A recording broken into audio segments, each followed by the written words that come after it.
My professional development session is for the staff members at my school, Parkland Middle School, and ranging ability levels from first-time users of Google Jamboard to other staff members who have incorporated it in their classes before, but might want some more ideas of implementation. So again, my session is going to be on Google Jamboard. And this is the second session out of 3. The first session is just an introductory to Google Meets, and this second session is Google Jamboard Advisory Games.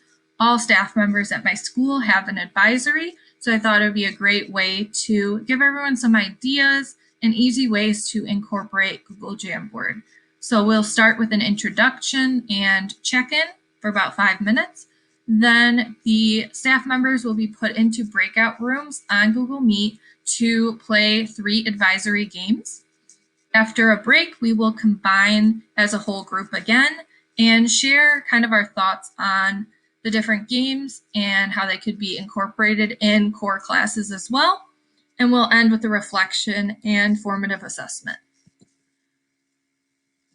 So for our introductory activity, here's just an example of students using Google Jamboard. So it's a virtual whiteboard, and you can make a picture, you can make a question, and students or staff members can add their opinions on Post-it notes. They can draw, they can add text, a lot of different ways to collaborate virtually and live, in live time.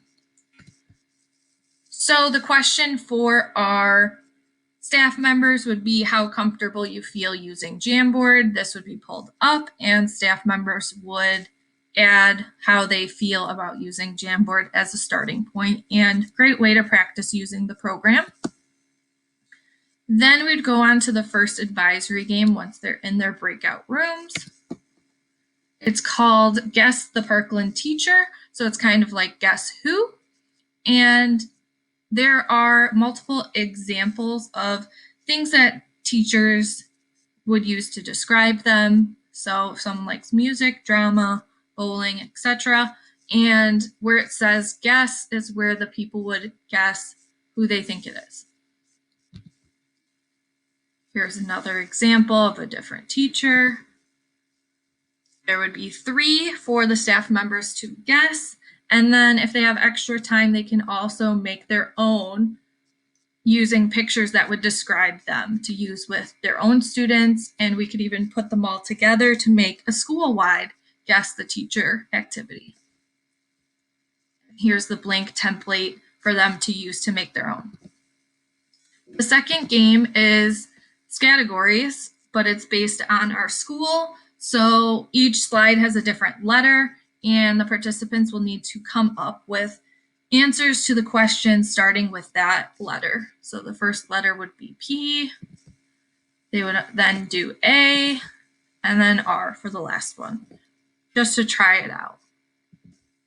The last game is Sometimes Always Never. So each staff member will be given a phrase. It's from the student perspective, so it's just to see how it would work with their students, and they would just move a Post-it note with their name to what they would agree with. So if you never complete your homework on time, you would put your Post-it note on never with your name on it. If you do sometimes, always, great way to check in with students. Some more examples of questions include, I use my time wisely, I'm friends with other students on my team, I'm happy with myself. So just some examples to give the staff members ideas of how to use this in their own classroom.